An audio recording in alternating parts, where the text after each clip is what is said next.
Welcome to Impact the World, a podcast from West Park Baptist Church in Knoxville, Tennessee.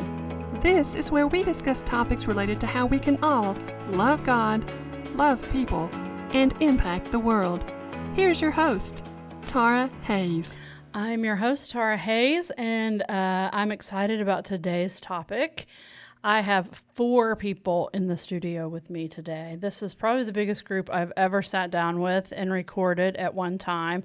I mean, we actually have people sharing mics, so this is a pretty important topic. Today, we're going to talk about one of our newer equipping classes called ReEngage, and I have Damon and Joyce Falconnier with me. Hi, guys. Hello. Good to be here. Hello. And I have Kim and Robert Brault. Hello. Hello. Hello.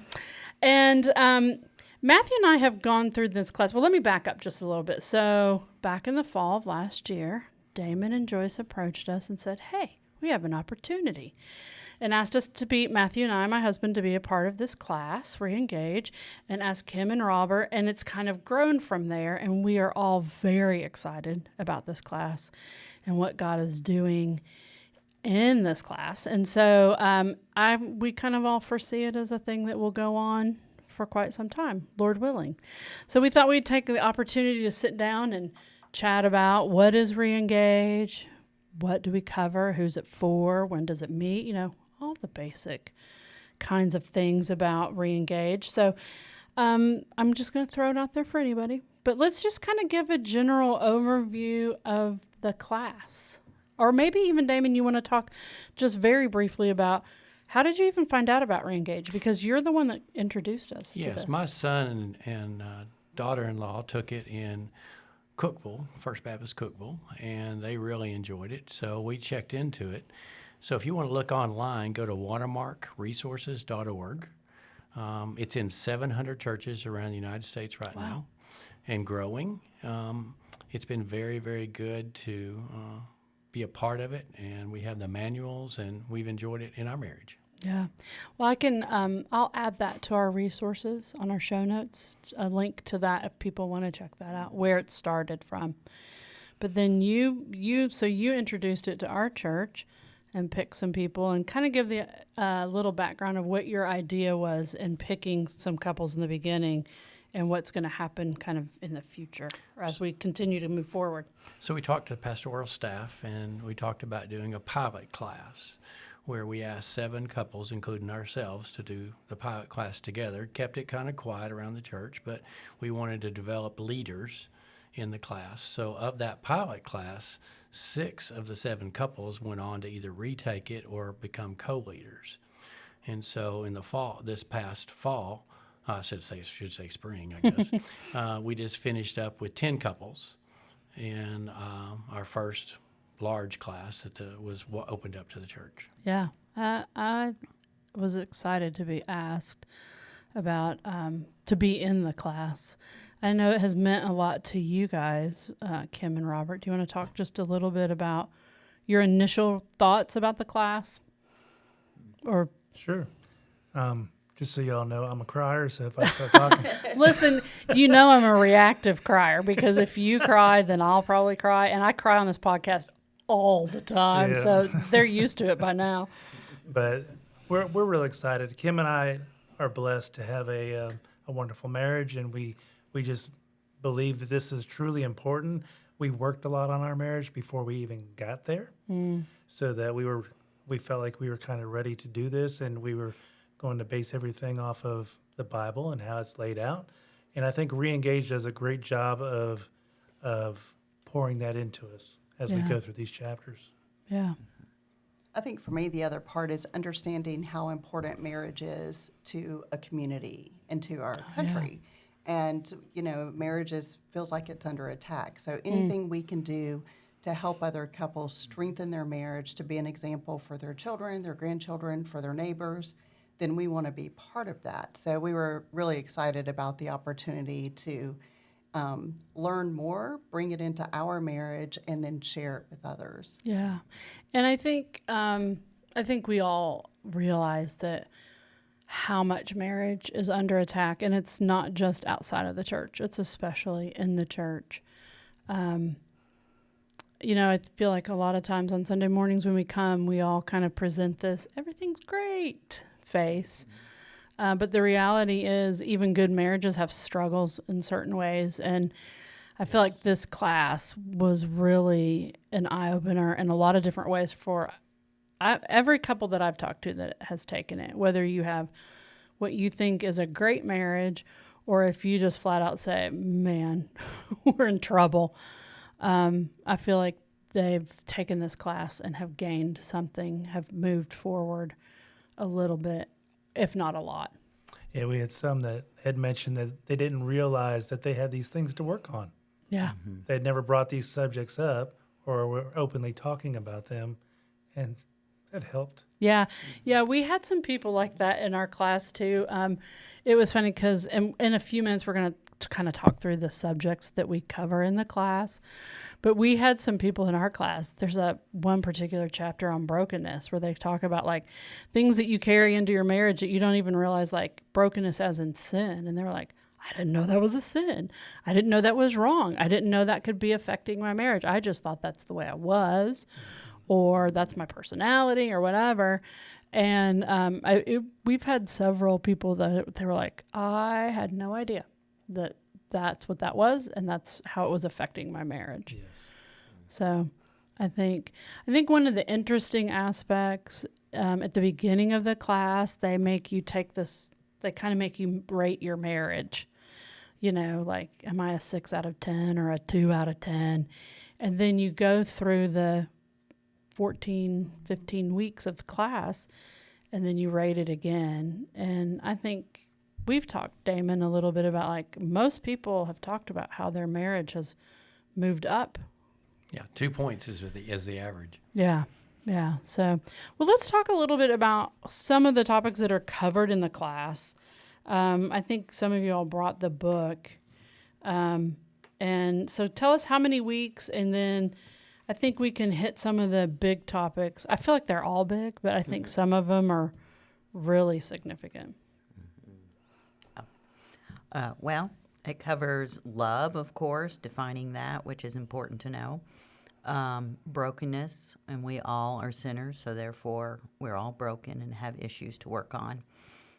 It's really big about talking about keeping yourself focused on your circle, Yeah.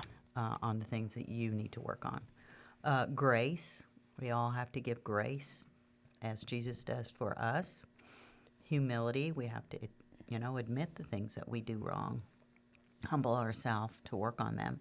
Communication, which of course is probably the number one big thing that we all have to work on.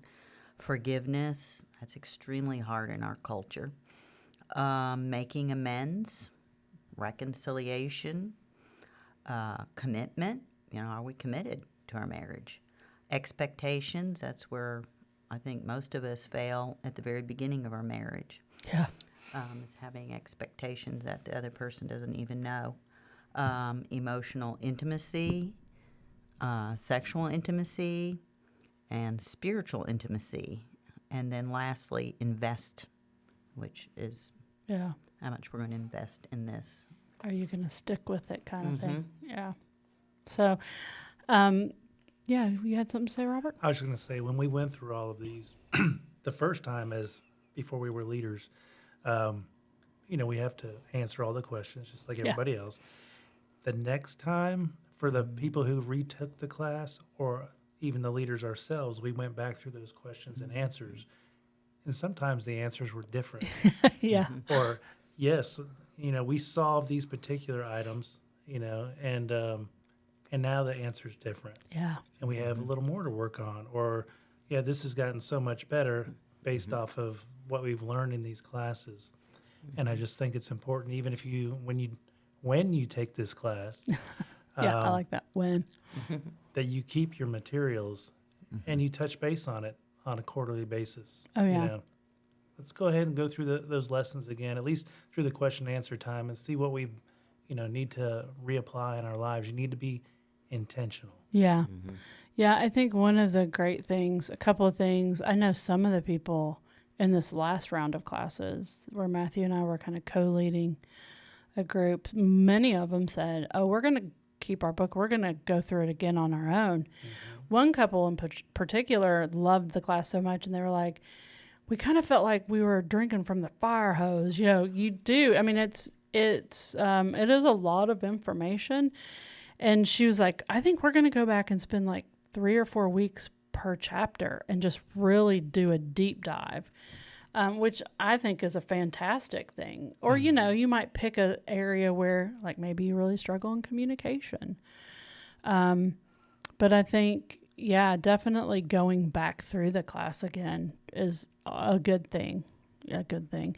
And the other thing that I really like about ReEngage is once you finish the class, you can get they don't send you an email every day, but they send thoughtful emails with, Yes. we just got one like, hey, the thing that I liked about it was like, it was talking about communication, and it was like, ask these questions. Like if you're in the car, here's some, would you rather do this or would you rather do this? And it's just really good tools that they continue to pour into you about how to build your marriage.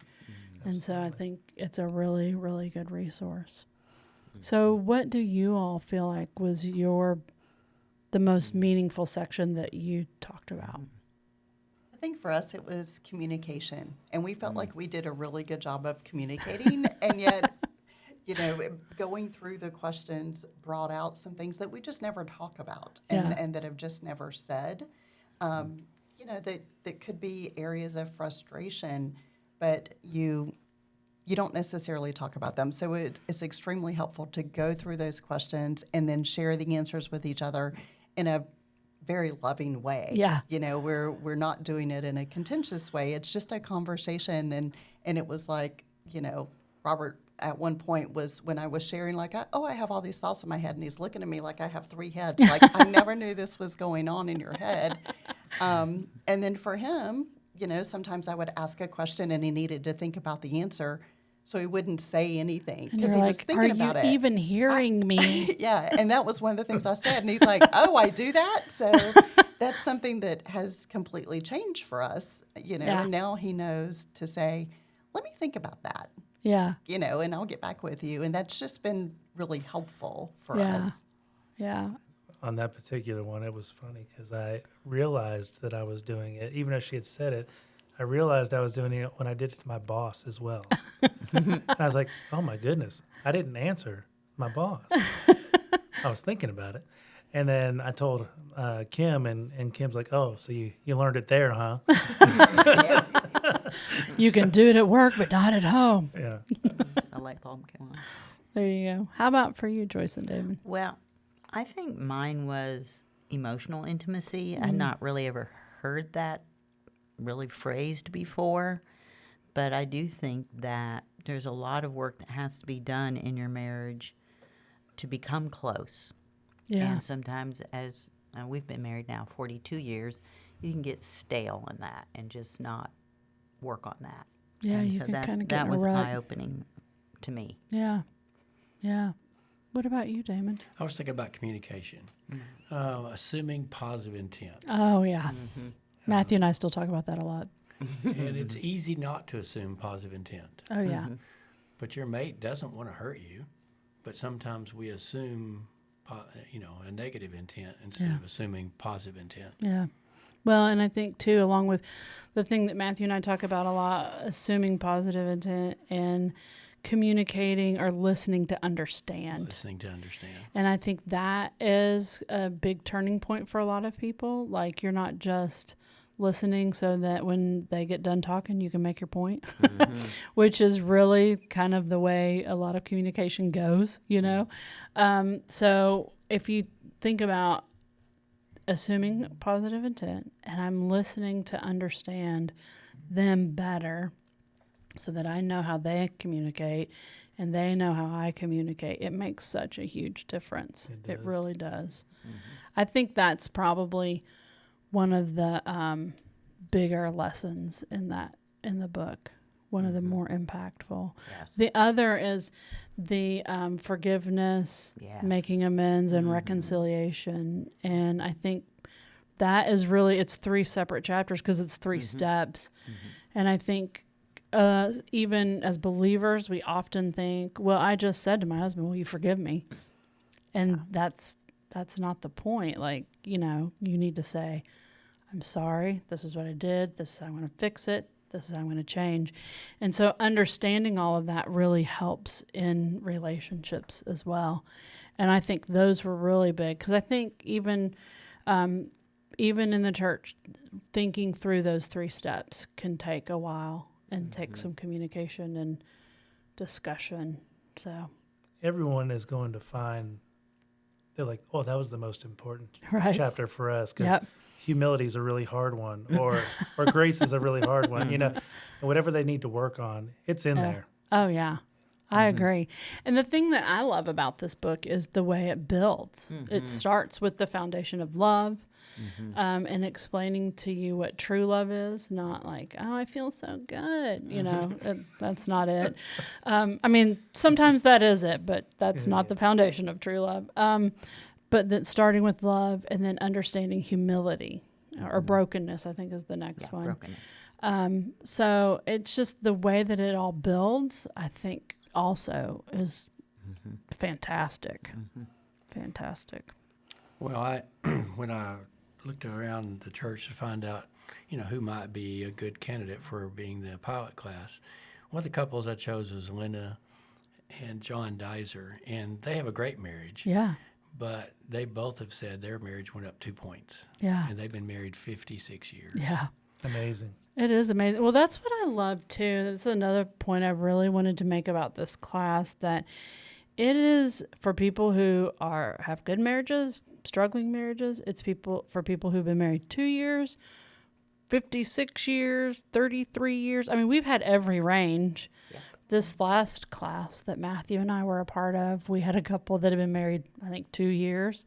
And then we co-led with the Dizers, who've been married, 50-something years. We had people married 30 years, 40 years, 15 years, so it's really for all couples and all stages.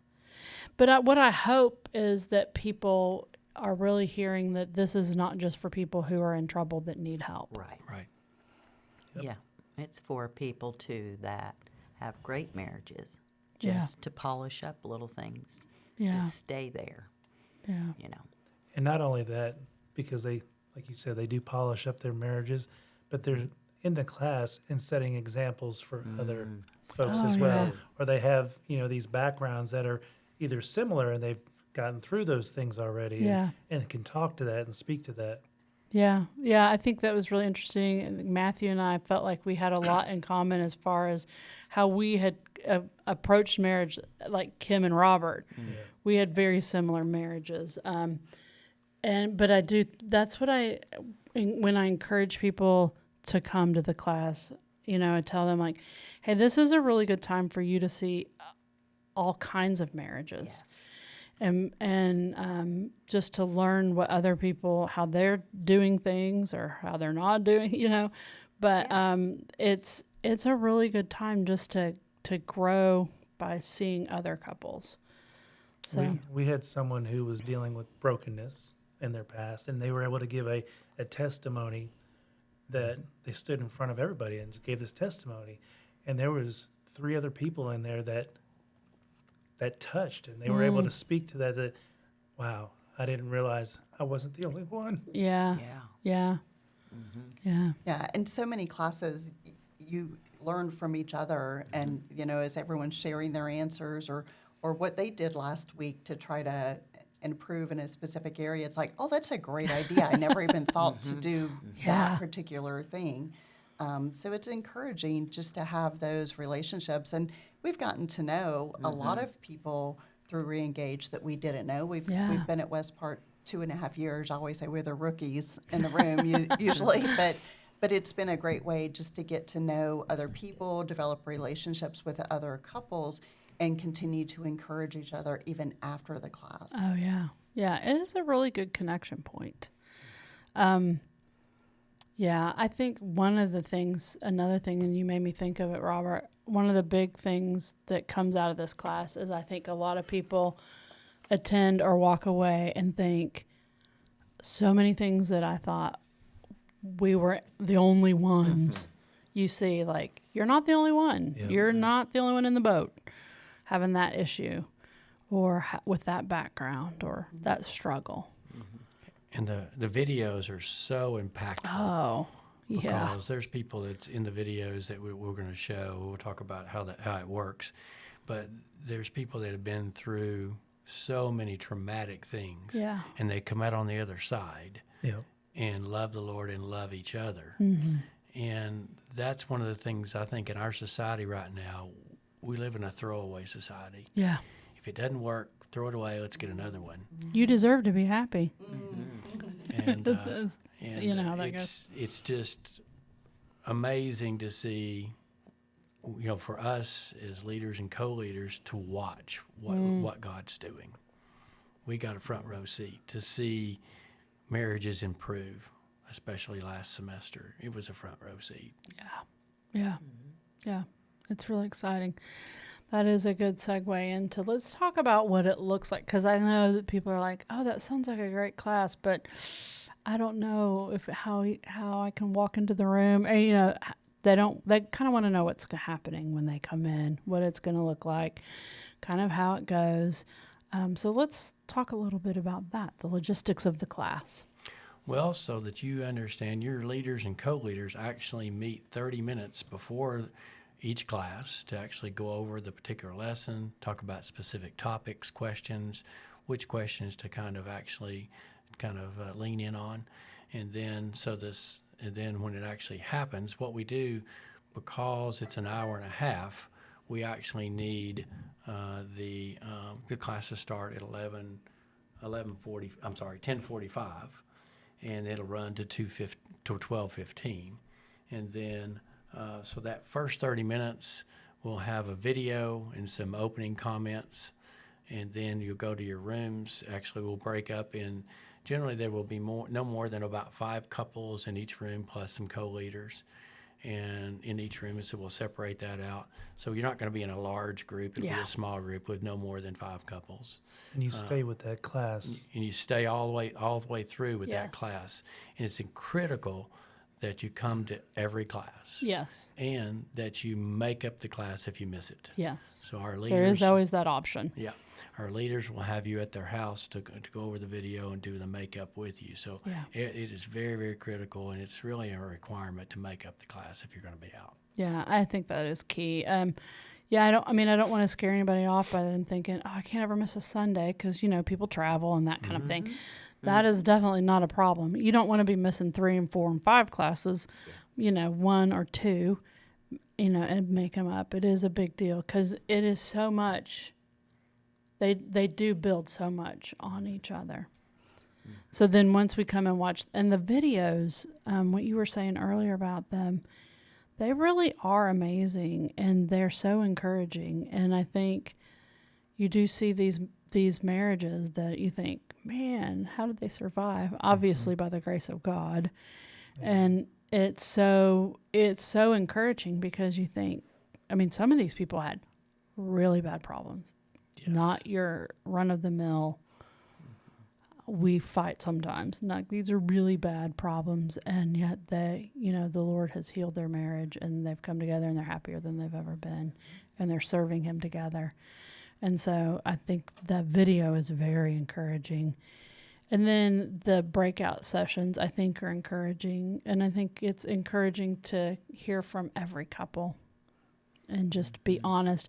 One thing I think that you would definitely, I think all of us would want to reiterate is this is a safe place to come and be honest. And I think that's key as I talk to people about changing in your marriage. You have to be honest about where you are spiritually, where you are with your spouse, and know that the way to change this is, you know, through God's word and through the power of the Holy Spirit. But it's a good place to be honest, and it's a safe place. Yes, confidentiality is important. Yeah. Very. One of the things that we were talking about on the way over here is that when you're in this class, you watching those videos and you can see that they've been working through their issues, and they've gotten to a point where, their marriages are much better, and they're leading these classes just like us, right? None of us are perfect. Right. This is like sanctification in general, right? It's progressive. You have to stay on that ramp. It may go up, it may go a little down, whatever, but you need to keep being intentional Yeah. and moving forward in that marriage and working on it, just as the lessons teach you. Yeah. Well, I'm excited. So what in the booklet that you'll be given is there's of course some reading, not a lot of reading, but there's a lot of questions. So you're asked to do your questions individually first, then you're asked to do your questions with your mate. Yeah. So sometimes that can take 30 minutes. Sometimes that can take 2 hours. Sometimes you tell people, start the lesson early in the week. Yes. Because there's always like a follow-up. Like you answer the questions and then there's action items. And sometimes if you wait until Saturday night to do the action item, you're in trouble. Right. Yeah. But it's not so much homework that you think, I can't fit this in. Right. It's not difficult. No. But it's very productive in your relationship. So, well, I'm excited. We will start this again in the fall. So what's the start date again? Start date is August the 9th. Okay. And in that meeting, if you said, okay, how's the first meeting run? Well, we'll hand out the booklets. The booklets are $30 per couple. And then we'll hand out the booklets, and you'll get to hear the leader testimonies. So your leaders and co-leaders will give their testimonies, so you'll know a little bit about us. And during that time, we're going to ask you to start putting together your own marriage testimonies to be shared at a later. Now you've scared him, Damon. To share it at a later date. Yeah. So we're going to open registration in July. So there will be links listed in the bulletin and the e-news. And I know Damon's going to get up and talk about it some in a service in about a month. So there will be lots of ways to get involved. And we really hope that people come and take the class. It's just critical. After we had one of the major people in our church file for divorce, it really just struck me that we needed something here to really lean in and help marriages. And when I saw it with my son, I said, "This is something we need to bring to West Park." Yeah, yeah. I mean, Matthew and I have loved it, and we thought we were pretty. I mean, not that we didn't think we were perfect by any means.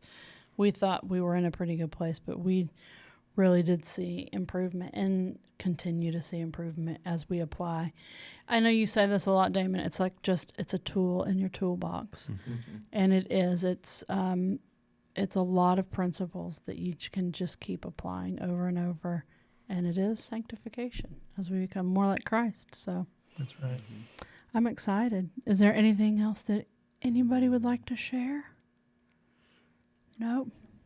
I don't know. Robert looks like he wants to say something. Well, I'm not exactly sure how to say it, but the biggest thing is if you don't think you need it, You probably need it. do it anyway. Yeah. We had Right. We had a student that had that mindset. And, Yeah. And by the third week, they gave in. Yeah, they're like, okay. Yeah, I probably should be here. Yeah. You're right. I think I remember that. Like, this class is not for me, but I'm coming because my wife wants me to come. Kind of Yeah. idea, or my husband wants me to come. You know. We won't say who that was. No, we won't. But I do remember. And then like several weeks, they were like, "No, this class is for me." So, but I feel like that could be the mentality of a lot of people. Like, I don't know that I really need this, but I'll do it for my spouse. Oh, it doesn't matter how you do it. Just get there. Let's just And get there. for the ones that have already taken it, we challenge you to come again and retake it with us. Definitely. Definitely. Well, I appreciate all of you making the time to come and sit down and chat with me about ReEngage. Glad Happy to to be do here. it. Glad to be here. Yeah. So we're excited about what God's going to do with this in the life of West Park. So check out the show notes. I'll put a link in there. The registration will open in July. And I'll put a link to the resources so you can take a look at it and just kind of see what it's like. But thanks for listening, and we will see you again soon. Thank you for listening to Impact the World. To find out more about West Park Baptist Church in Knoxville, Tennessee, visit westparkbaptist.org.